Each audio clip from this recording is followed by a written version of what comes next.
Hello everyone.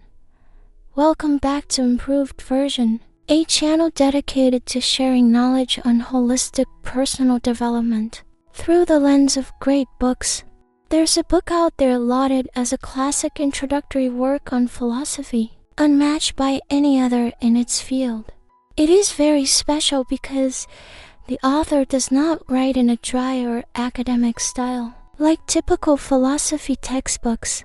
Instead, he integrates profound philosophical knowledge into a gripping novel, making it more accessible, relatable, and much easier to understand for people of all ages.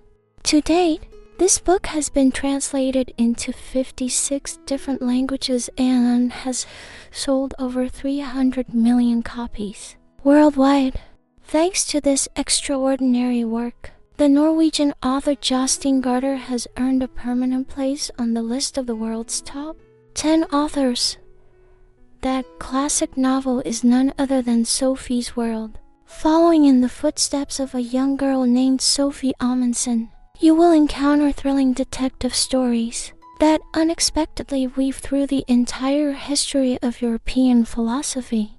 Right from the start of the story, 14-year-old Sophie receives a mysterious anonymous letter after returning home from school. When she opened it, she saw only 3 words inside. "Who are you?" Sophie blurted out, "I'm who I am." But she soon felt that this answer was far from sufficient.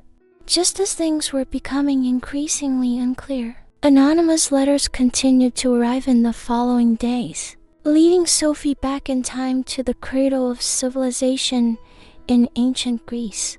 The little girl sought her explanation for existence through the lens of philosophy. From here, great thinkers emerged one after another, like bright stars in a high, midnight sky. They illuminate the path forward for generations of people. We will discuss the surprising ending of this novel later. But there is a deeply moving quote at the conclusion that I want to reveal to you beforehand. When we look up at the sky, we are actually searching for a way back to ourselves.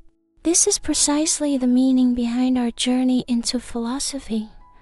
Now, please join us for today's presentation titled Rediscovering Yourself Through Philosophy, via the classic novel Sophie's World.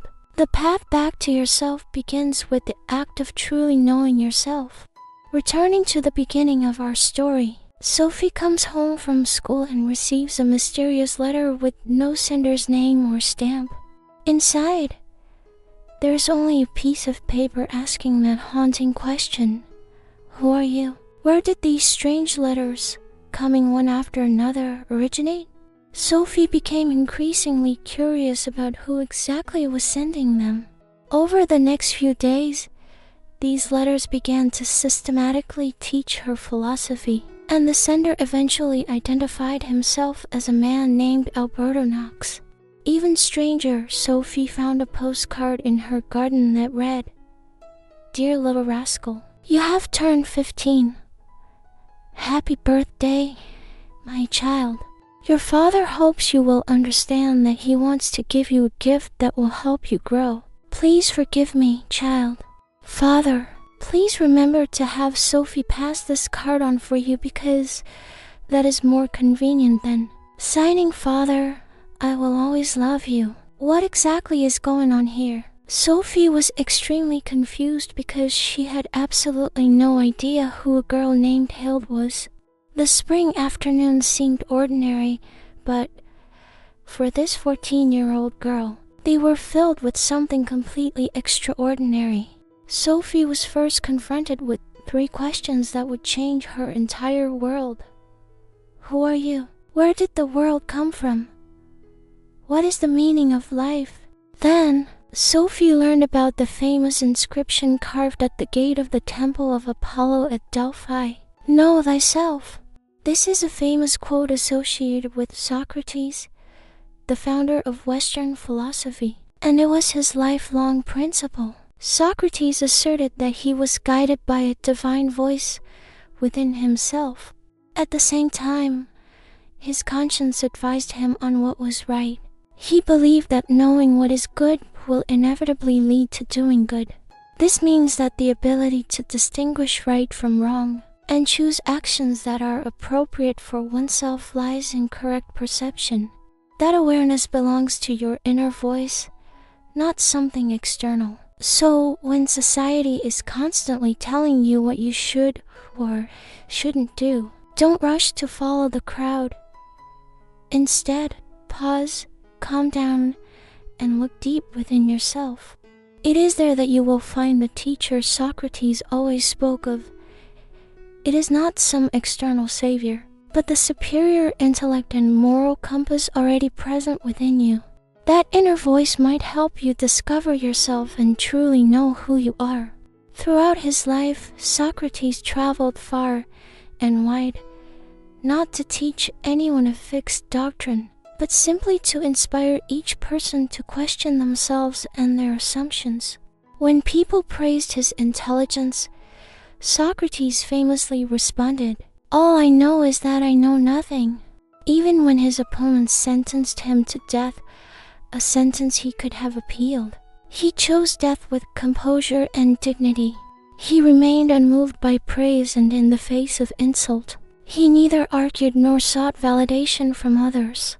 The expectations of outsiders could never sway him because Socrates remained true only to the truth that he recognized from his own heart. He believed that the value of a person's life lies not in pleasing others, but in being true to oneself. As we often say, do not dwell for a single minute on the likes and dislikes of others. Being overly dependent on someone else's judgment and approval, and living in the whirlwind of others' expectations, only makes your true self increasingly blurred and life increasingly tiring. Only when you turn inward and discard external definitions can you find the strength to live freely and peacefully. The path back to oneself also involves contemplating the reality of death. One day, Sophie noticed that the letters she received had small holes in the box and were damp. Curious, she followed the trail and discovered that the mailman was actually a dog named Hermes. A few days later, while she was at the supermarket with her mother, a silk scarf suddenly fell from the sky, embroidered with the name Hild. Another day after school, when her mother went inside, Sophie decided to follow the dog, Hermes. Following the tracks, she crossed the forest to a small lake where she found a red house. Gathering all her courage, Sophie gritted her teeth, climbed into a boat, and headed toward the house. As soon as the boat docked, she approached the door, which wasn't locked. She quickly realized there were signs of habitation, including dog food bowls and envelopes addressed to herself. Obviously, this was the residence of the mysterious philosophy teacher. Inside the room was a strange mirror. When Sophie looked into it, something terrifying happened. She clearly saw the girl in the mirror blinking with both eyes, while Sophie herself had only blinked with one. She was utterly terrified. If the image in the mirror was herself, how could it act before her eyes as if it were an independent entity? In fact, this strange mirror was a metaphor for the theory of forms by Plato, Socrates' most famous student. This philosophical theory posits that two worlds exist simultaneously. One is the apparent world, the visible world that we perceive with our senses, which is constantly changing and imperfect. The other is the world of forms, or the world of ideas. This is an abstract, immutable, and perfect world grasped by reason, containing eternal essences and perfect concepts. The way the girl in the mirror blinked was as if she were in a parallel world, saying to Sophie, "I see you. I'm here, and I am watching you from over there." Soon after, Sophie discovered a blue leather wallet containing a picture of a blonde girl with the name Hild written below. Sophie thought, "So this is Hild." Just then, outside, a dog barked and footsteps grew closer. Sophie hurried away, feeling uneasy because The man named Alberto had clearly told her not to ask about his identity, yet she had secretly entered his home. Upon returning home and feeling extremely guilty, Sophie wrote a letter confessing everything. Alberto wasn't very angry, but he moved elsewhere and changed the letter's signature. Meanwhile, the journey of teaching philosophy to the little girl continued. Through the letters, Sophie gradually understood medieval and Renaissance philosophy, the period from the 5th to the 17th centuries. These were crucial turning points for Western thought. As philosophy entered the Middle Ages, the light of reason was gradually obscured by theology. God was considered supreme, and humanity was expected to kneel and serve him.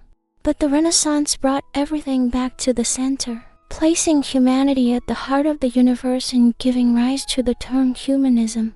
Works such as Don Quixote, Shakespeare's plays, and Dante's Divine Comedy are all representative masterpieces of this period. Immediately afterward, the powerful liberation of humanity led to the Reformation and paved the way for natural science. Great scientists like Galileo and Newton emerged in droves during this time. After that brilliant period, Europe entered another glorious era called the Baroque. The word originally referred to misshapen pearls, which explains why Baroque jewelry, such as necklaces and earrings, is often very large and asymmetrical. That's a typical characteristic of Baroque art: strong contrast, dramatic flair, and heavy decoration. Have you noticed that Baroque paintings are extremely luxurious and opulent, but often depict a skull in one corner? This was inspired by the philosophy of memento mori. Life and death are two sides of the same coin. During this period, two Latin aphorisms were very popular: seize the day and remember that you will die. Only when you're deeply aware of death can you truly feel the taste of life. Sophie learned new things from the philosophy of this period and began to reflect on her own life. She remembered her deceased grandmother and suddenly understood the meaning of the letters. Life is inherently sad and serious. We come to this beautiful world, meet each other, greet each other, and journey together for a short time. Then we are separated and suddenly disappear, just as suddenly as we appeared. Life is inherently impermanent, with unpredictable comings and goings. Each life is merely a temporary dwelling place for the soul, while the physical body will eventually return to the earth and sky. Yet many people never face this truth. They cling tightly to the petty gains and losses before their eyes, remaining tormented and suffering endlessly. We must realize that only when we truly understand that we will all die can we wholeheartedly find peace in the present moment. When we learn to cherish ourselves, let go of all fears and calculations, and deeply understand that death is always ahead, every moment and every breath we take becomes priceless. This awareness helps us live peacefully in the present, fully enjoying the gifts that fate bestows. That is the most awakened and insightful way of life. The path to self-discovery also requires balancing health, the body and the mind. During the Baroque era, two completely opposing schools of thought existed: idealism and materialism. Idealism posits that life inherently possesses a noble, spiritual quality. Conversely, materialism believes that all natural phenomena in life originate from physical matter and bodily sensations. In the clash and fusion of these ideologies, humanity gradually changed. The value of nature and the value of the individual were reevaluated. People began to discuss why they get sick and what the best way to maintain good health is. Whenever she feels sad, Sophie often runs out into the garden and sits quietly, remembering her grandmother. Her grandmother had spent her whole life working hard for the family, rarely taking care of her own health. Only when she became seriously ill did she realize the importance of her physical well-being. This is a true image of many people in society today.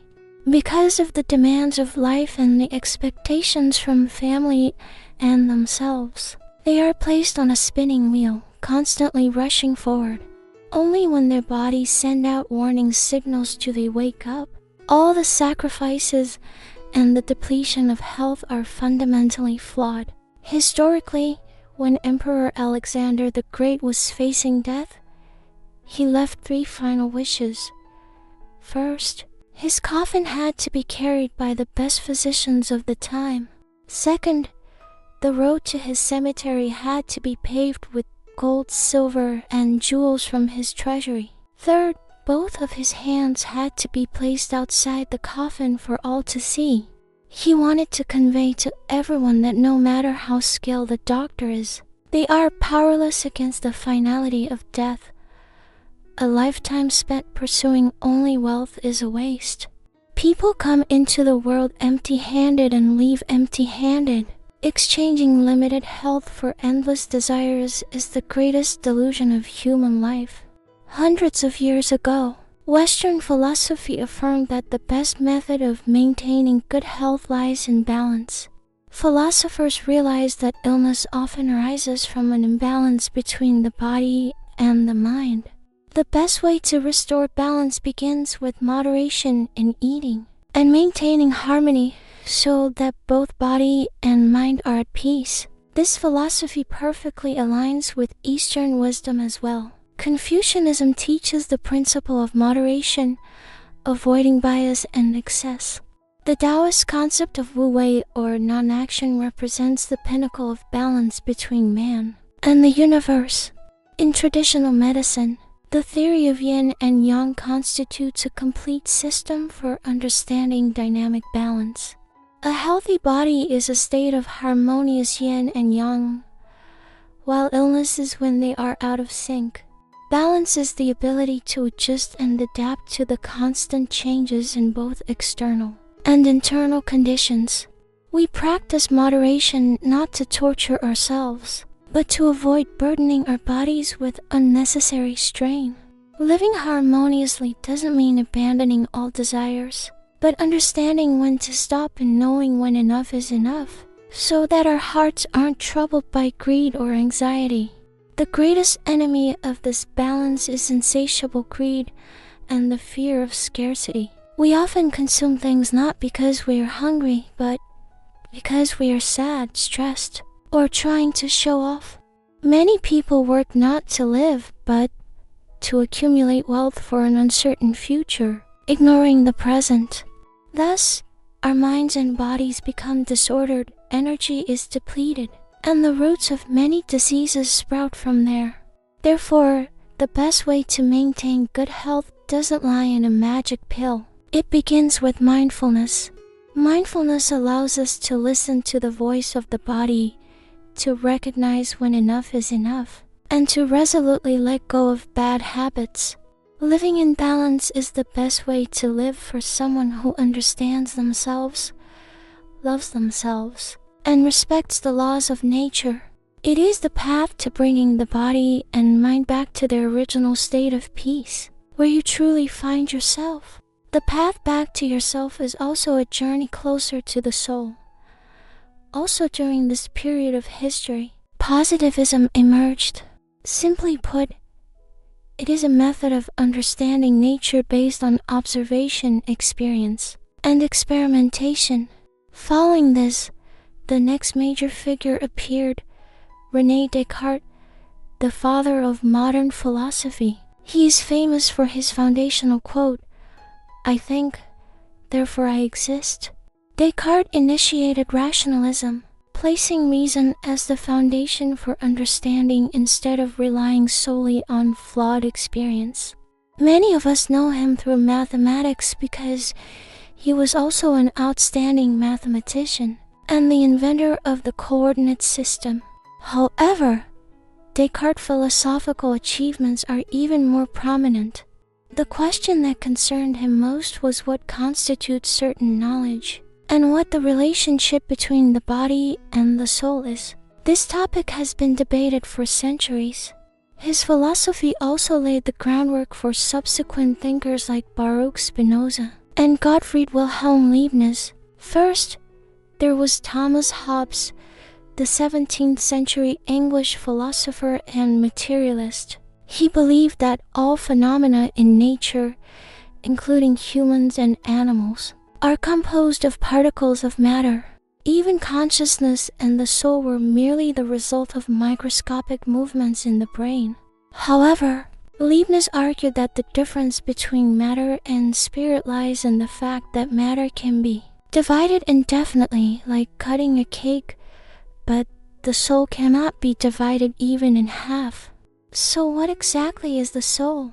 Immanuel Kant suggested that time and space are like a pair of red glasses that we all wear, which limit and shape how we perceive the world. Sophie found this so confusing that she eventually sent Alberto more letters. Alberto agreed to teach her directly and actually gave Sophie a pair of red glasses to wear. Immediately, everything before her eyes was filled with red. Alberto said, "Even though we see everything as red, we cannot conclude that the world is inherently red. What our eyes see often hides the most easily overlooked truths." The answer regarding the soul is similar. The world we see, or what we call phenomena, is the world as it appears to us, filtered through the lens of space, time, and human concepts. Science can certainly study these phenomena. However, the true nature of the universe, or the thing in itself, remains forever beyond our sensory comprehension. To get closer to the nature of the soul and truth, you need to dare to remove the colored glasses that obscure your vision. You must transcend prejudice, limitations, and ingrained ways of thinking. One could say the body is the tool, while the soul is the observer, the silent consciousness behind all our experiences. Immanuel Kant's perspective initiated a revolution when he found a way to resolve the long-standing conflict between idealism and materialism. He showed that they are not mutually exclusive but always coexist. Therefore, on the path to self-discovery, the best way is to avoid absolute thinking in one direction. Only by maintaining an open and inclusive attitude can we truly understand the boundless richness of life and the meaning of existence. Don't just dwell on yourself, you must create meaning for yourself and take action. After Sophie and Alberto no longer had to hide, the lessons became increasingly interesting. Sometimes they would sneak into an old church at night to study. Other times they would go to a mansion filled with antiques from the Middle Ages to the Renaissance. On the other side of the city, their philosophy class then entered the Enlightenment, a brilliant period in the history of European thought. Concepts such as the natural rights of man and the separation of powers emerged during this time. In the first half of the 18th century, the center of European philosophy was England. By mid-century, it shifted to France, and by the end, it spread to Germany. After Kant, philosophy entered the era of Romanticism. Literature during this period exploded with masterpieces like those of Victor Hugo and the Count of Monte Cristo. But the field of philosophy could not remain unchanged. We must mention Hegel, one of the most important thinkers of idealism and the founder of idealist dialectics. After classical philosophy moved in a new direction, no longer having the vast, comprehensive systems of the past, two important branches emerged: the philosophy of action and existential philosophy. The most representative figure of the philosophy of action is Karl Marx. He famously said, "Until now, philosophers have only explained the world in different ways. But the problem is that we must change the world." This viewpoint marked a major turning point, opening a new path that allowed people not only to analyze reality, but also to actively participate in their own liberation. Next came the very important movement of existentialism. The core keyword here is existence. But existence does not mean simply being alive. Plants and animals are alive. They exist objectively but do not need to think about the meaning of their existence. People are different. We are beings conscious of our own existence. A prime example of existentialism was Jean-Paul Sartre. He asserted that the fact that I exist is more important than who I am, or even whether I live or die. That's why Sartre famously said, "Existence precedes essence." Hearing this, Sophie felt a great deal of admiration. Alberto then explained that throughout history, philosophers always tried to understand a fixed human nature. But Sartre believed that humans do not have a predetermined nature. We must create our own meaning. We previously discussed Kafka's Metamorphosis, which is also a work strongly influenced by existentialism. A man sacrifices his entire life for his family, living only to meet their expectations, and ultimately transforms into a giant beetle. It sounds pessimistic, but it's not nihilism. It's a warning. Existentialism emphasizes that humans are free individuals, and it is this very freedom that compels us to constantly make choices. It means we have no predetermined model from God or fate to follow. We must take total responsibility for our own existence and the meaning of our lives through a continuous series of choices. Therefore, we must be courageous, letting go of expectations and predetermined societal models so that we can make pure choices in line with the deepest part of our souls. Only then can we truly be ourselves. Finally, the great secret of the novel is revealed. In the long days that followed her studies, Sophie continuously received postcards that Hild's father was sending to Hild. Moreover, it seemed that Hild's father had the uncanny ability to foresee everything Sophie was about to experience. From Sophie finding a $10 bill on the road to her losing a specific necklace, it was as if every action Sophie took was preordained in the mind of Hild's father. So who exactly is Hild's father? In her confusion, Sophie told her best friend Joanna, and the two decided to return to the lakeside cabin to investigate further. This time, they found many postcards addressed to Hild. Even stranger, on the last postcard, the father wrote, "One day you will meet a girl named Sophie, so you two can get to know each other before meeting. I sent Sophie a copy of all the postcards I wrote for you. I think Sophie will soon catch up to you right now. She doesn't know much more than you do. Sophie also has a friend named Joanna. Perhaps Joanna can help too." It was truly unbelievable that even Sophie's best friend's name appeared on the card, and the postmark was dated today, May 16, 1990. Sophie and Joanna were frightened and confused. How could the date be today? How did someone know exactly when they would come to the cabin? All these questions remained unanswered until the day before Sophie's 15th birthday. Suddenly, the main character of our narrative shifts. The 14-year-old Sophie is replaced by Hild, who is about to turn 15. Hild also has blonde hair and blue eyes. She stands in front of a mirror, gazing at her reflection, and this mirror always reminds Hild of her father. In the past, the mirror hung in his study. Hild's father was an officer but always longed to write down meaningful stories. This mirror was very old, bought by Hild's great-grandmother from a gypsy woman on her wedding day. Years ago, Hild's father joked that it was a magic mirror that could make the reflection blink at the same time as him. By now, you can probably guess the truth. Hild's father is Albert Nag, the very person who was teaching Sophie through Alberto Knox. Sophie was actually a character in a book he was writing for Hild. But why did they seem to exist parallel to each other?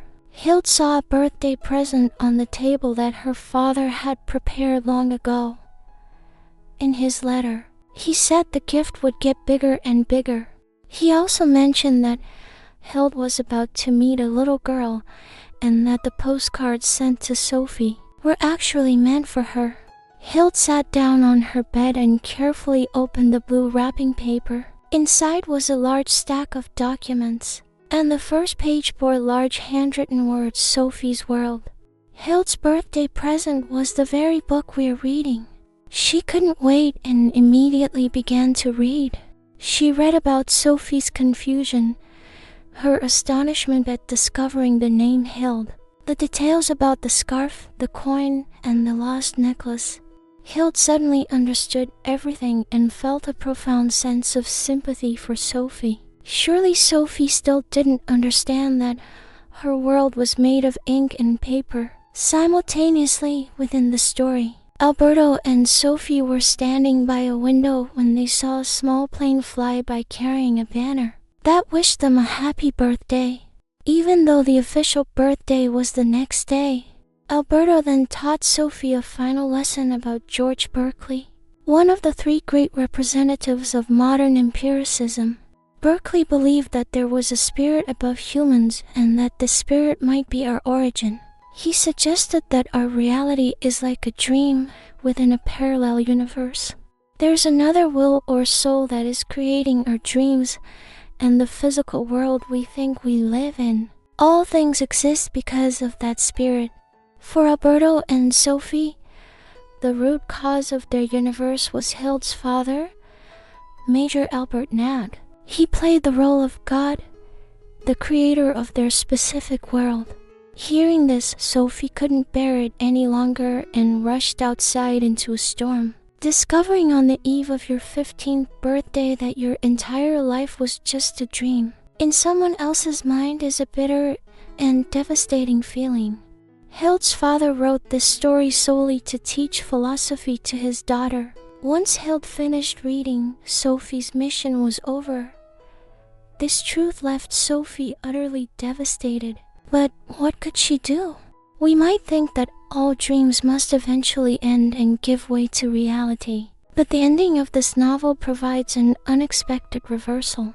After learning the truth, Sophie and Alberto were unwilling to remain mere characters in a fabricated story. They decided they had to act to prove their own existence.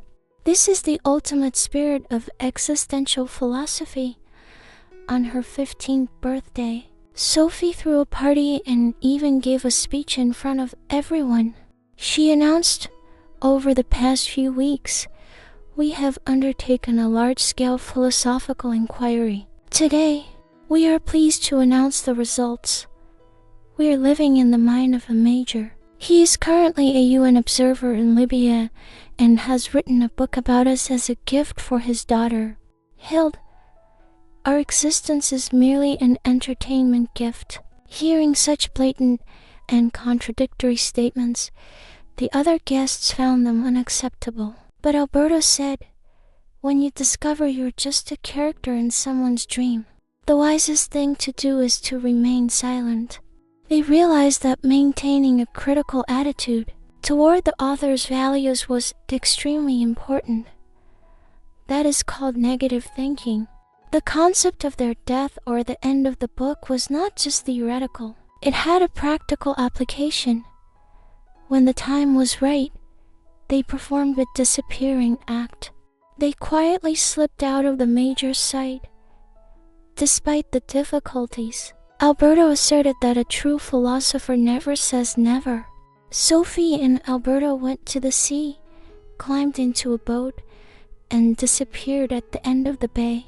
They had truly left Hild's book. Suddenly, they were sitting on the grass in Norway, but they were invisible to the real world. Sophie discovered that she and her teacher were like ghosts, unable to touch or move physical objects. She was terrified. Alberto explained, "Sophie, this is the price we pay. Escaping the book means we cannot have the physical identity the author intended. But we are truly here, and from now on, we will never leave again." They then encountered the little girl with the red scarf from another story. It turned out that many literary characters had escaped their books to live in an eternal world. Everyone can find their own unique way of existing. Having a life of your own is the story that belongs only to you. When we look up at the sky, we are actually searching for a way back to ourselves. The book ends with a final lesson about the Big Bang and the origin of the universe, bringing us back to the question, where did I come from? According to the most reasonable scientific explanation, 15 billion years ago, all matter was concentrated in a tiny area. Due to high density and gravity, the temperature rose until the Big Bang happened, blowing matter apart and starting the universe. So when we look up, we are looking at our own origins. Before, Hild's father manipulated Sophie's world, but Sophie broke free. Then she found herself and, conversely, began to influence Hild's world. Once, when the Major and Hild were stargazing, Sophie held up a wrench to attract their attention. They couldn't see her, but she gently tapped them both on the forehead with it. They both cried out in surprise. Two worlds touched in that moment, merging in an extraordinary way. Have you ever experienced that feeling? Suddenly hearing a strange sound or feeling an invisible sensation on your body? Don't be afraid. Perhaps it is a sign from a parallel world that you are influencing someone else. This ending reminds me of Zhuangzi's dream of the butterfly. Zhuangzi dreamed he was a butterfly, and when he woke up, he wondered, did I dream I was a butterfly? Or is a butterfly now dreaming it is me? So who are you, really? In a dream, feelings can be as vivid as reality. Who can be sure that the reality of this present moment is not just a very long dream? The question from the beginning resonates once again. Who are you? Perhaps each person will have their own answer, but the story reminds us that the ego we cling to is only a temporary state. The ego is not the absolute truth. Therefore, we cannot only believe what we see and hear. It is time to bravely turn inward to rediscover yourself. I hope you soon find your own answer. I will be here waiting for your story to be shared. I hope that on your journey of self-discovery, you can always make wise choices, be sincere with your inner self, and bravely move forward. Thank you so much for listening to today's long-form exploration of Sophie's world. This book is a reminder that the world is a miracle, and we often lose that sense of wonder as we grow older. If this journey through the history of thought and the mystery of existence touched your heart, or sparked a new curiosity in your mind, please consider sharing this video with a friend or a loved one who might be searching for their own way back to themselves. If you want to continue this beautiful journey of learning and growth with us, please take a moment to support the channel. Hit that like button if you enjoyed this presentation. It really helps us reach more curious minds like yours. Most importantly, click the subscribe button and turn on all notifications by hitting the bell icon. By joining the Better Version community, you are committing to a path of continuous self-improvement and deep reflection. We release new, in-depth summaries and philosophical guides every week, and we would love to have you with us for every chapter. Thank you again for your time, your focus, and your support. Keep questioning, keep seeking, and remember that you are the author of your own story. See you in the next video.